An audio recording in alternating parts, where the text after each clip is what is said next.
Welcome to this episode of The Bedroom Corner. We are clearly in my bedroom corner with my plushies, the spirited. Oh, sorry. With my plushies, the Spirited Away Fire Calsco, Eevee, and my favorite Pokemon, Gengar. These are my girls. Oh, and Pikachu. Sorry, I'm like resting on her. I can't. Whew, I'm like out of breath.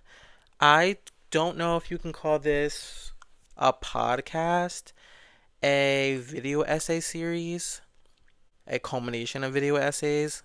Don't know really what you can call it, but I know I want to release there. I've been consuming a lot of media and I've been hearing a lot of opinions, a lot of people talking, a lot of people sharing what they think, but I think there's like always a lens for me when I'm consuming media where they're missing a part of it. They're missing the black experience of it, or they're missing the queer experience of it. They're missing my experience, the mental illness, the neurodivergent. So I just want to start creating media where those people feel represented in a funny, serious, existential media capturing of that. So that is why I created the bedroom corner, because it's just me and my girls.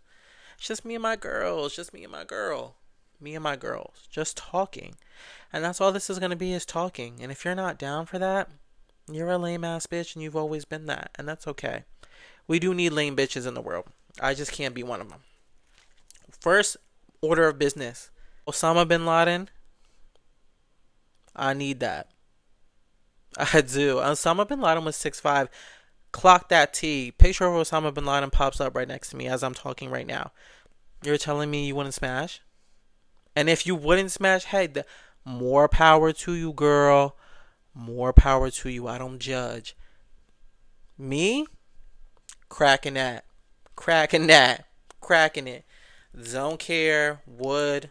And many, in rooms in which there were no others, and also rooms in which there were others.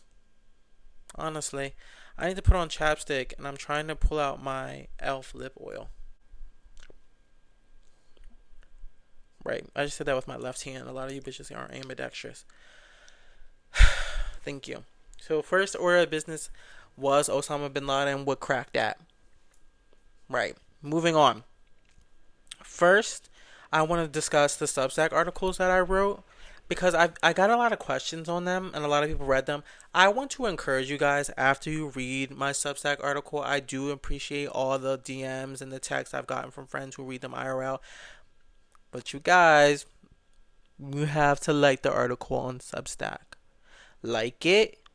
You don't have to share it. That's fine. But do like it after you read it. On my first article, I got 333 reads, 0 likes.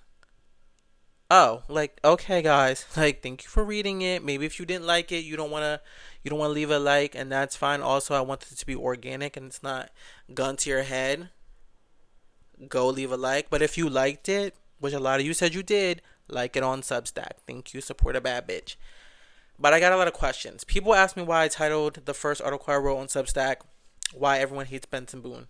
Everyone does hate Benson Boone. There's a reason why everyone hates Benson Boone, and I think it's the inauthenticity of Benson Boone. And it really wasn't even about Benson Boone. He was just a medium for driving the conversation. The reason everybody hates Benson Boone is because we're in the age of Aquarius, we're in the age of enlightenment, we're in the age of connection, the digital age. We know so much and we can tell when something's inauthentic. Going further than that, being able to call somebody out, an artist out, on inauthenticity, and then the veil between us and the government dropping, and being able to understand everything that the government is doing and just see it for what it is, and still not being able to make a difference, or still not really putting in that effort to make that difference, not going to the polls, not on the ground real work, not posting an Instagram infographic. That's what I'm saying. Like, sociologically, we are able to do that. We're able to call people out on TikTok and do stuff like that. But when it comes to the president of the United States, even though I believe that election was allegedly rigged, a lot of you were not informed and did not do what you were supposed to do, even before leading up to that. So it's like, we're in the age of Aquarius. We're the most connected that we've ever been, and we're the most fucked up that we've ever been, also politically. So what's tea? That's basically what that article was about. So it wasn't about Benson Boone. I was just using him as a medium to drive a conversation. That was mostly what you guys kept asking me about that. The second article, the main question that I got was, why did I include the part where I said I had an ex that still paid my rent? I had an ex that offered a marriage proposal, and that like I've gained love passively over and over again. Which I didn't understand why people were asking me that. I included it because it's the truth. I'm a Taurus Venus. I believe Libra Venuses have the same, or people who are have a strong Venus placement. I don't know if anybody knows anything about astrology. Have a strong Venus placement, Venus adored passively. That's not even what the article was about. I do go in and out of relationships, and I do have love around me at all times, and it does come to me passively. And I do have an ex that pays my rent, and I do have an ex if I wanted to accept the marriage proposal right now, I could go and do that. That's not the point of the article. The article says dying alone, let's try it. So a lot of you missed the point on that one. And that's why the literacy rate in America is a 6th grade level. Because it's not that people can't read words above a 6th grade level, it's that they can't comprehend. You need to tighten up. Go read the article again. Breath. But the point of that article was to show people that you don't have to hate love to want to reverence in your alone time. Knowing the last part of the article literally says, I've found love, I've kept it, I've cultivated it, I've loved actively, I've loved passively. And it was to emphasize that I've experienced love in a lot of different ways romantically. And it wasn't about platonic love, because I think we have to stop trying to fill romantic love's shoes when you haven't even filled your platonic love. Do whatever you want to do, yearn for love, but a lot of you are scaring the hoes away with your yearning. So it goes little bit past yearning into like you're scaring the hoes. So yearn, do what you feel is best. But the article was about my experience and how I don't really want to love actively anymore. I kind of just want to sit in the solitude of who I am, because I'm so much more I am very comfortable being alone.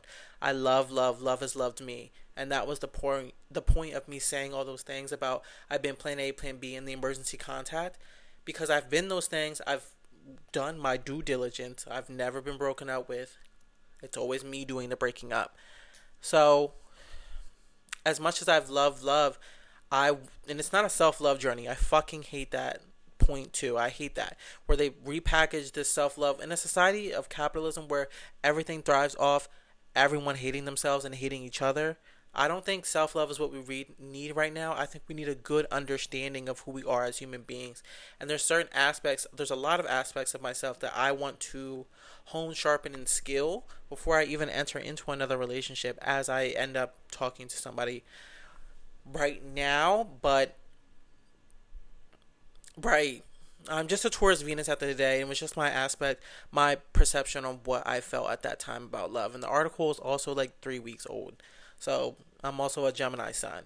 So everything is subject to change, but what I do think is a lot of you need to stop looking for love in all the wrong places and begging for it on your hands and knees. And it's not embarrassing to say you want love, but the way you guys are going about trying to get it is embarrassing. And it is scaring the hoes. So tighten up on that, but also when you die, it's your last breath. And I think that's such a positive, because life is a bitch and then you really do die. So, and moving into dying, existentialism.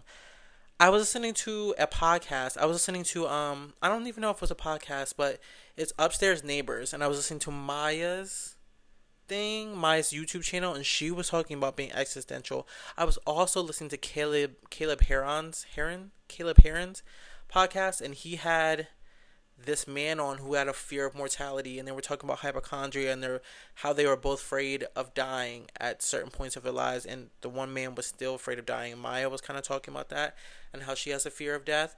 And I don't know, maybe it's because I have 3 attempts in the chamber. I've never feared death. I've never feared it. It's always with like the sense of being alone. It's always been a sense of comfort to me personally. It's just like not even a sense of comfort, like, oh, I can't wait, like I'm gonna be sleeping so good. But it's like death is like the great equalizer at the end of the day, is it not? Like, is that not the point of death? Like, everybody, rich, poor, ugly, beautiful, smart, dumb, happy, sad, no matter what, you will die. Death comes for us all. So it's like, I think humans, in the sense, don't have an understanding of death, and they've never even had an understanding of life, and they spend their whole entire lives trying to understand life. And then when death comes for them, it's like you spent your whole life trying to understanding instead of just living. So you've never really understood what death really means, and it's just like a semicolon or a period. It doesn't mean it's the end of your story, but it is the end of that sentence. It is the end of this earthly experience. And if death is the final period in the ending to an essay and the ending of whatever we are as a human experience, does the blackness of nothingness not sound so comforting to everybody else but me? Maybe I'm just really fucked up, but you guys, we're in a life right now where we wake up and our president of the United States has taken 83 people's rights away, 83 different groups' rights away, and then also took a piss on an indigenous plan. All within the span of us being asleep for maybe a 2 hour nap, maybe even a 30-minute nap.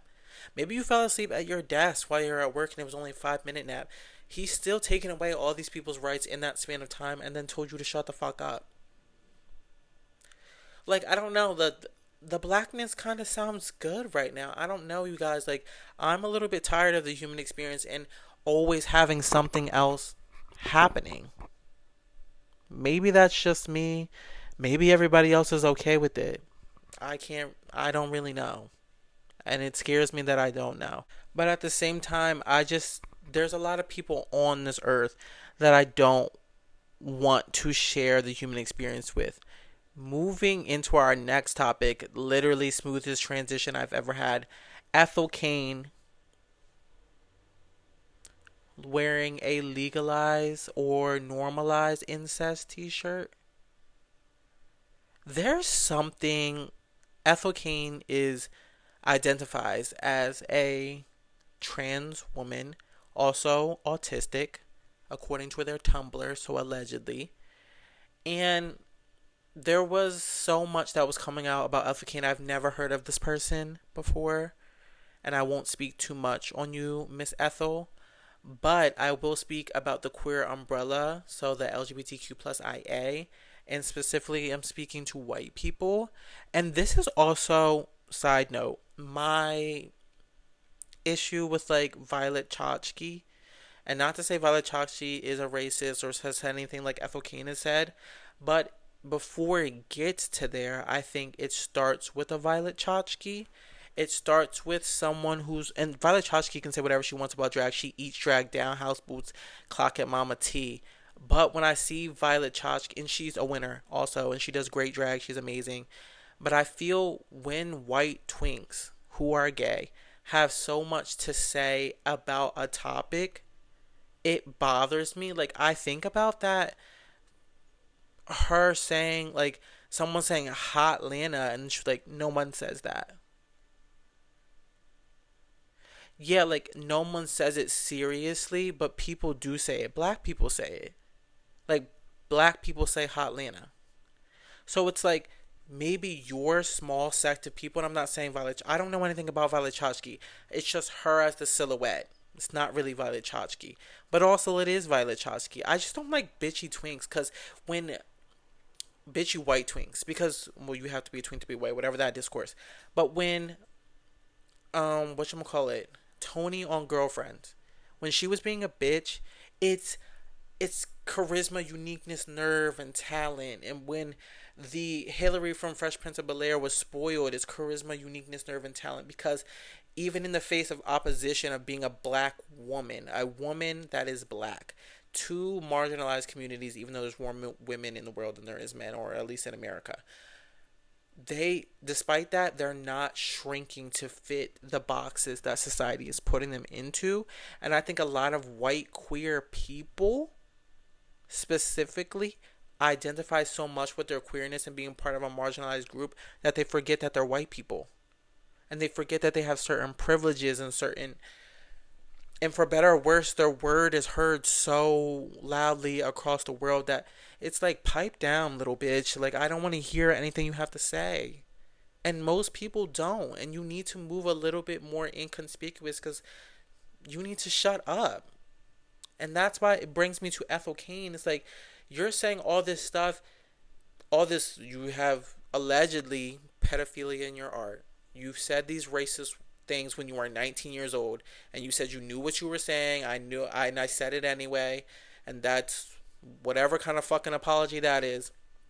And you have this normalized incest shirt, and then you blame all of it coming to the surface on transphobia. This is what I mean. The fact that the trans community specifically is under fire. And I don't belong to that community, so I don't want to step on anybody's toes. But what I can say is the people that are at most of an attack right now are black trans people. So when a white trans person who operates in a place of privilege is able to say, why are people attacking me? And it's because of transphobia, even though you have a normalized incest shirt on, suspected pedophilia in your art, and you said racial slurs. That's not why someone is attacking you.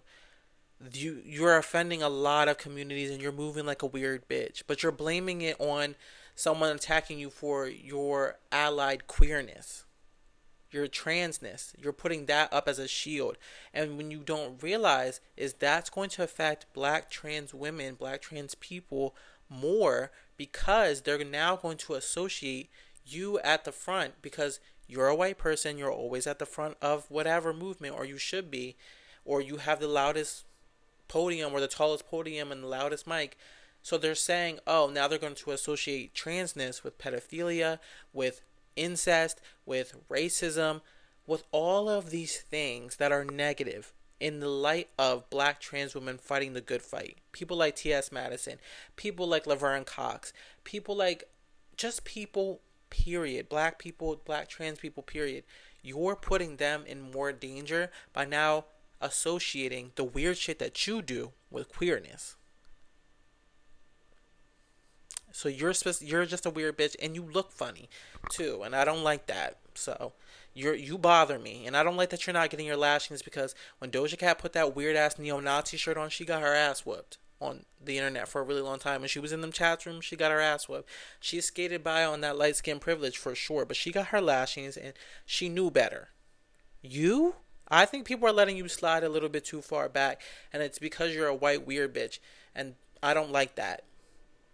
So I'm giving you your lashings here. And it's not like it matters, but I just wanted to let you know I don't fuck with your vibe. I don't fuck with your vibe, and I don't fuck with your music. Because I tried to listen to it today, and I didn't like it. So, Miss Ethel. Next person I want to talk about is Azalea Banks. Azalea is a fixture in a lot of communities. But what I can say about Azalea Banks is she's a Gemini. Gemini sun and a Capricorn moon. I am a Gemini sun and a Capricorn moon. Kanye West is a Gemini sun, Cancer rising. I am a Gemini sun, Cancer rising. So what I'm saying that to say is I understand why they go insane. I don't think any of the things that they say are correct. But a lot of you, when Azalea Banks, a broken clock is right twice a day. Or once a day, however the fucking saying goes. So when she is right on a topic, everyone's like, oh my god, she's the next messiah, she's the next prophet, she's so intelligent. Like, one thing about her, she always hits the head on the nose on the head on the nose, hits it right on the nose. She doesn't always hit it right on the nose. She is transphobic. She does say a lot of stupid stuff. And I think she gets off on the fact that people will still listen to her no matter what. When she's wrong, it's a coke rant. When she's right, she's the next messiah. We have to really deplatform people who are just saying a bunch of stupid shit, because at the end of the day, Azalea Banks has said out loud allegedly that she voted for Trump, and she was at a Trump rally allegedly. So it's like, as much as we value these queer figures and these queer people for their art and what they contributed, these are just other human beings. These are just human beings who only have power because we've given them power. Azalea Banks, Ethel Cain, their music is not that fucking good for them to be saying the dumb shit that comes out of their mouth. And that's just what it is. Their music is not that good. And they're not that smart. You, the average person, need to be a lot smarter to like run your checks and balances on what the fuck is coming out of these people's mouths. Because there's too many people saying too much dumb shit. And you guys just sent Shelly and fucking Ace home from Love Island. So I'm not really too confident in your voting skills after the election and that, specifically in America. But I'm going to need you to tighten up and read a fucking book. Quickly. Leading us into our next topic, another great transition. I'm going to give out book recommendations. First one is The Metamorphosis by Franz Kafka. I'll read you the back, or a few sentences of it, or a few sentences of the back. Get back on me. Thank you. So, when George Samsa woke up one morning from an unsettling dream, he found himself changed in his bed into a monstrous vermin. With this startling, bizarre, yet surprisingly funny first sentence, Kafka begins his masterpiece, The Metamorphosis. It is the story of a young man who transformed overnight into a giant beetle-like insect and becomes an object of disgrace to his family, an outsider in his own home, and a quintessentially alienated man. I recommended this book to my older sibling. I recommended it to Hikmah because she's an older sibling. But I think a lot of older siblings can resonate with it a lot because I believe he's the oldest sibling in the book. And older siblings have a lot of responsibility when it comes to the family dynamic and upholding that family dynamic when it comes to the first people to graduate from college, usually the first person to get a normal job, just like, and to deal with the ramifications, or just like being the first sibling to understand that your parents are flawed and that they have a lot of expectations for you when you were their first like social experiment baby. So all that is in that book, and it's only like 192 pages. And then the next book is The Hole by Haruko Ayamada. I'm probably pronouncing both the authors' names wrong, so I'm so sorry to whoever is listening to this and is hearing me pronounce their name wrong. But that book is about a wife who ends up moving in with her husband's mother and father, so her in-laws, and she's dealing with that social dynamic of trying to figure out if she should be working or what her place is with her husband, the marriage dynamics, and then dealing with the in-laws also living there rent-free. It's very phantasmal, midsummer type vibe and doesn't have a real conclusion to it. But both of these books I think are worth reading, and they're both really short reads. Like, neither of them are that thick. This is 92 pages. This is 192 pages.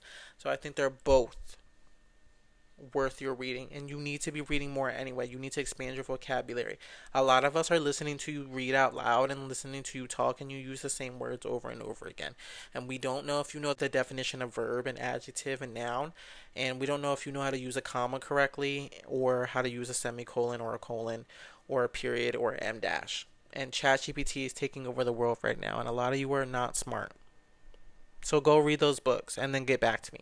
This is like a quick topic and kind of a detour, but I was scrolling on Facebook, and I don't know if it's because a reunion is coming up, but a lot of my high school friends, also someone from my high school that I graduated high school with was talking to my younger brother at the bar and was like, "Where's your brother? He's the funniest one of you." First of all, the last time I spoke to you, I told you had the IQ of a gnat.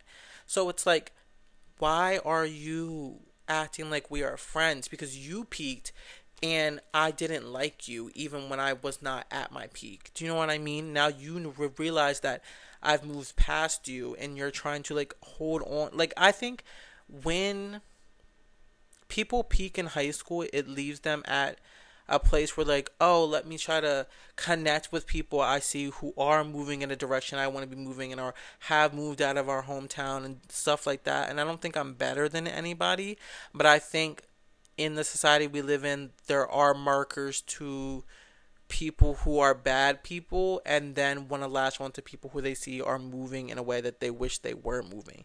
Like, you're going to the bar with people who are 10 years younger than you, and you're still in the hometown that probably has a population of 2,000 people on the off season. So it's like, why are you asking for me and why are you going bald?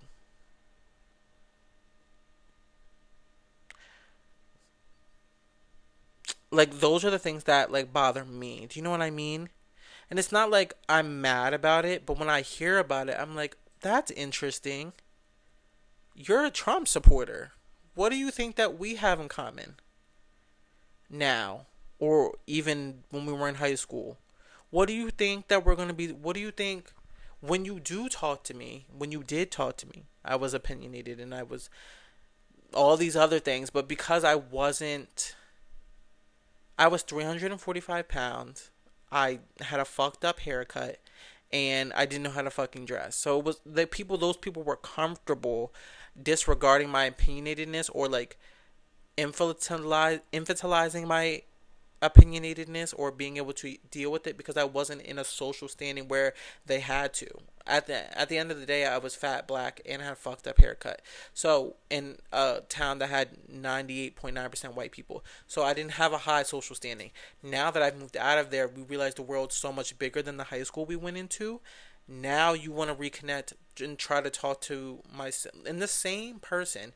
This moves into body standards for gay men. We'll get into that. When I graduated high school, I was 250 pounds. The summer I came into my senior year of high school, I was 345 pounds. In the middle of it, I got to 275, and then by the time I graduated, I was 250 pounds. When I went to college, I came back 140 pounds. For when I came back for spring break at the end of my freshman year of college, I was 130 pounds. So when I came back that summer after my freshman year of college, everyone was in shock. And that's also touching on fat phobia. It's like everybody was no one could handle being fat because the change from being fat into being skinny is the most gut wrenching, diabolical feeling of, oh, you guys see who I am, like everything. You've never noticed me before then. Like my brother's friends coming up to me, my family members, church members, people from high school I never even met hitting on me. It just was so crazy. And it's like, I relish in you guys being bald in high school. I do. It brings me a lot of pleasure that a lot of you are stagnant and bald. Or you join the military and you're dating a woman who looks 60 years old. I like that. I like that. I like that a lot. You're also old as fuck to be talking to my younger sibling. Why are you at the same bar as someone who graduated high school 3.5 years after you? Go home. Go home. Moving into the fat topic, gay male body standards, or just male body standards. When I see a gay male who, every time I talk to someone who's a gay cis male, always wants to get bigger. Their gym goal is to be big. They're bulking, they're cutting, they're toning, they're lifting. It's always like you want to be a boy, which is so interesting to me. Speaking about gender once again, it's like, wow, like your gender, like that's gender affirming for you. Being more of a boy, getting bigger, getting stronger, having muscles, that's what it means to be a boy to you. How interesting. And it's not like a judgment, but it's just like, wow, I don't think like that. My body goals are to look like the gecko from the Geico commercials. Slim, thick, like he walk with a waddle. And that's like what I want. I don't want to have, I want to be toned, tight, and right. But I don't ever want to build muscle mass. That's never been. And I think I fall somewhere in between the gender spectrum of androgyny or whatever the fuck, non-binariness or whatever. I just don't have the time to really sit down and even think about that. But it's so interesting to me that in gay male, whatever, queer spectrums, just queer people in general have weird body standards. And it's so interesting because everybody is on this kick right now of, we needed something to hyperfixate over for food. First of all, that it was protein. I mean, it was fiber, it was protein. I mean, we're still stuck on protein and like peppermint teas and kombucha and all that stuff. Like America just needed that. Like with thus moving into a recession, skinny is in, whatever, what have you. But specifically for queerness, it's like, wow, all of you really are fat phobic. Like, it's so, and fat phobia is riddled throughout the world, first of all. And it's like, you could never take being a fat person.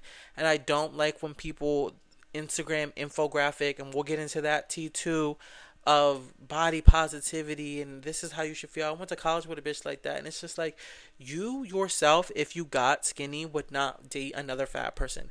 I myself, who had started off as 345 pounds and was 345 pounds for a lot of my early teenage years, I would be mad as fuck if I got that fat again. This past summer, I was over 200 pounds because I was so depressed. And I worked my ass off to get back to where I was before. And I'm still working my ass off to get back to where I was before. Because I don't want to be fat. I know how it feels to be fat. I know how people treat you. I know how clothes fit you. I know how people are always thinking about you in your head. And I don't want to experience that. And that is fat phobia. That's fat phobia. Because I have a fear of being fat because I don't want to be treated different. It's like when you're asked if you want to be a black person, would you switch places with a black person? No, nobody would switch places with a black person because it's fucking hard as fuck out here to be black. And it's hard as fuck out there to be fat. But also having a fear of being fat is fat phobic, and it influences a lot of the decisions that people make, dating wise, just humanity wise, as treating people as members of your community, as human beings with human decency. And a lot of queer people don't do that. And I don't want to even get into the no fats, no femmes of it all. But I think a lot of your body standards feed into that. You think being a boy means Miss Big, Miss Strong, Miss whatever, Miss Protein, Miss Pre-workout, Miss dry swallow pre-workout and protein. I eat raw eggs. That idea of that, and that's what going into it even more, you can never trust a former fat person because these bitches get skinny and they get fucking rude and they're like, I would never date a fat bitch. You are a fat bitch. You are a fat bitch. How are you not a fat bitch? Just because you have abs now, you think you're not a fat bitch in your head? You'll always be a fat bitch in your head. You'll never not be a fat bitch. Once a fatty, always a fatty. So this distance that people want to put between themselves and being a fat person and be like, oh my god, you're not fat. Yes, people are fat. Most of the people in America are fat. And it's like, but it also doesn't have anything to do with you. And it's also just like, we need to really just, in a passive way, the same way I was talking about romantic love in my article, it's like, it's just a passive thing. People are fat. That's it. It doesn't have to be, oh, my self-love journey, I'm okay with being fat. You cannot be okay with being fat, but also you need to realize that you are fat, or if you're not fat, or whatever would have you, just need to realize this is the body you have right now, and then kind of do whatever you need to do with that. But it doesn't have to have, an emotion doesn't need to be assigned to it. You can be unhappy with it, and then you can move forward with what you want to do about that. But what happens is people are mirrors of each other, and they want to put the next person down who has a difficulty that they don't have, and they want to make fun of that, or they just want to be ignorant bitches. And that's also another problem in our community as a whole right now. We need to really just like protect the next bitch, because the next bitch could be you. If it's not you today, it could be you tomorrow. And it's not even to think of it in a scarcity mindset, and I think that's why so many people are so mean to the next person, because of scarcity. Oh, I can't let it be me. I can't let other people see I have a flaw, so I'm going to like make your flaw bigger so I look less different than you do. And it's like, bitch, they can still see that you're fucked up too, so you hating on the next bitch with the other bitches is not going to do anything. And that's why we have Trump as president. Because nobody wants to be a fucking sister anymore, which is insane to me. At the end of the day, at the forefront of these, because fat phobia goes back to whiteness, and gay dating, queerness is at the forefront of whiteness. Like, white people are always at the forefront with the tallest podium and the loudest mic, like I said. White people are always at the forefront with the tallest podium and the loudest mic, like I said for Ethel Kane. So, and we're going to get into, I saw a tweet the other day. I'm going to get into it now, actually. I saw a tweet the other day, and it was a dark-skinned person saying, gay dating as a dark-skinned queer person is difficult. Like I already said, my romantic experience is I've never had difficulty dating. I've never had difficulty dating. But what I will say is dating other dark skinned people, there is a strictness to it where black people in and of themselves don't like queerness. Society doesn't like femininity in the sense of anything, but queer black men don't like femininity. They try to police it in other dark skinned black men. They try to police it but they allow it for people who are lighter skinned and who are deemed softer and who are deemed more feminine. And there's reasons why dark skinned black men aren't allowed to explore their femininity, and it goes back to slavery, it goes back to American slavery, and it goes back to Jim Crow and things like that, because black men were treated as these harsh working mules. And there's a lot of sociological and psychological things that have been done to black people that are the reason why queerness is so stringent in the community, and how they isolate queer people who are black at the same time, black queer people. But at the same time, it's nothing that a dark-skinned person should have to put up with. Does it affect me the same way I think this person was saying it? No.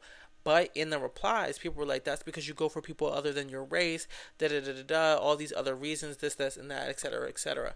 And because my experience is different than this person saying that, I don't think the dating scene is as messed up as people have said, especially for queer people. Haven't had an issue, but because my experience is different, I'm gonna say no. It's not hard dating as a queer person. Just because your experience is different than somebody else's doesn't make anybody's experience wrong. And I think that's what a lot of people were saying. They were like, you're saying this, like, you're just not the society's beauty standard. Like, you're just not pretty enough. And it's like, first of all, we're dark skinned. What beauty standard are you talking about? You don't fit into it already, bitch. You're dark. You don't fit into the beauty standard. So it's like, who are you to say another dark-skinned person doesn't fit into the beauty standard? Neither do you. Neither do I. We are not the beauty standard in America, girl. You're not the beauty standard in a lot of places. And that's okay. And that doesn't mean that is why his or their experience is different, because that's not what they were talking about either. They were just saying it's difficult. I think it's an understanding issue, and I think dark-skinned people have a lot more to understand, and we move very differently or have different experiences in society.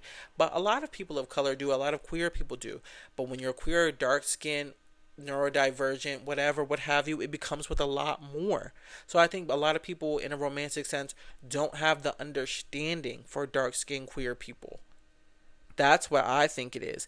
But regardless of what I think it is, it's not my fucking tweet, and it's not my job to explain somebody's experiences to them because they have the experience that they have. Can you offer your own experience? Yes. But to be like, no, it's not that hard, you're just ugly.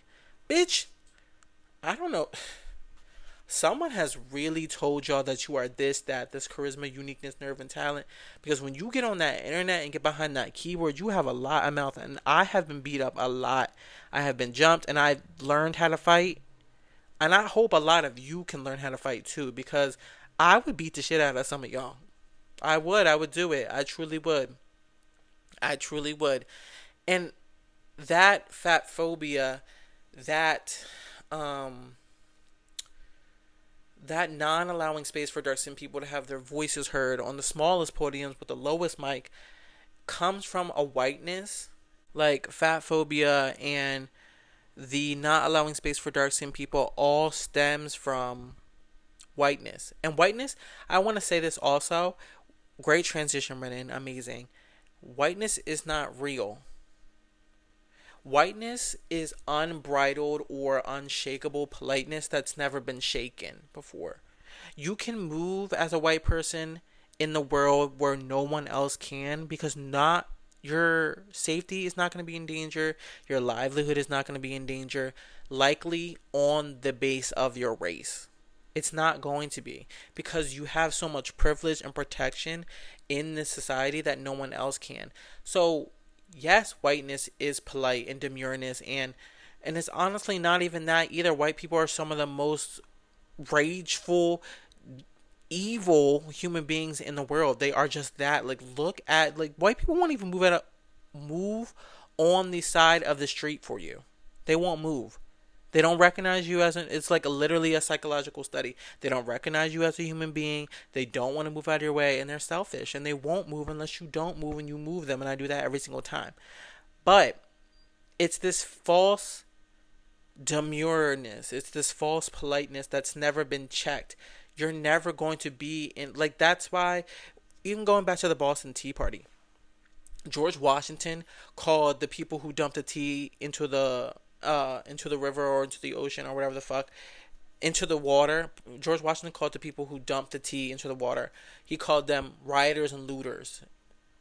That's what every president says about people who protest during Black Lives Matter, during Jim Crow era, during the Free Palestine movement, Roe v. Wade, all these things. It's always a sign with violence, but nobody says that about January 6th. And that's exactly what that was. Violent. So it's not even, it's this unfathomable demureness that they don't even abide by. And when people of color also do the things like January 6th, which we've never done, because we would all be dead and another genocide would be happening against anybody who ever did anything like that. When that happened, it's like, oh my goodness, you're not fit, you don't fit the standard, like the sliding scale of this fake politeness, when white people can't even abide by it. I don't have a good transition for this last topic, but the last thing I wanted to talk about was Instagram infographics. We did just talk about protests, so we can't get into that. That's the main thing I wanted to talk about with infographics. That's the main thing I wanted to talk about with Instagram infographics is like I said in my article about Benson Boone, is I think we're getting into an avenue where social media is a great way to spread awareness. I mean, I started buying eSIMs for people in Palestine and donating to GoFundMe's and like boosting people's GoFundMe's, and I've helped a lot of families in Palestine through social media. But even with going to protest, doing all the things that I've done for Black Lives Matter, for Roe v. Wade, for Palestine, for Haiti, for Congo, for Sudan, for all these places, it doesn't seem like the Instagram infographic in between you at a party or in between your outfit picture or in between the sunset picture is doing much. Also, it doesn't seem like the protests are doing that much, because it's so interesting to me how I've been protesting since like 2014 for a lot of things, since Trayvon Martin, since George Floyd, since October 13th, even before then, October 7th, I mean, since before then, and all these other things, and nothing, the genocide is still happening, black people are still being killed by police officers, and it offers up the question of, like I was saying in my Substack article, what now? Now, we know the veil of the government is dropping. We know that they don't give a fuck about us. We know they're trying to create a new internment camp or concentration camp in Florida. But when is the point where we're going to be so fed up? We're going to stop posting Instagram infographics and we're going to stop working. We're going to band together for people just to get livable wages. When are we going to actually start doing that? What is the straw that's going to break the camel's back? And it's my question too. Like, I'm a part of this society and I still go to work. When the sanitation workers were going on strike, what did I do to support them? Do you know what I mean? So it's like, I don't know where to go from there, but I think the Instagram infographics, the protests, all these things, we really need to figure out what is our next step, because girl, it's getting scary out here. Terrifying almost. So, I don't know. That's pretty much all I had. My media of this week, just to make it a little later, my media of this week is Swag by Justin Bieber. Great fucking album. Pink Panther is his mixtape. Drake dropped a new song, What Did I Miss? That is a great song. Everyone should go listen to that. Giveon's album, Givion's album that he just dropped. Tyler dropped a new single. All that. Everybody black, including Justin Bieber. Yeah. So that concludes the first episode of Bed Corner. If you're watching this, it'll be released every Wednesday. If you're not watching this, then you're not watching it, and I didn't like it, but we'll see. But thank you guys for watching, and I'll see you next Wednesday if you're watching this. If you're not, then you're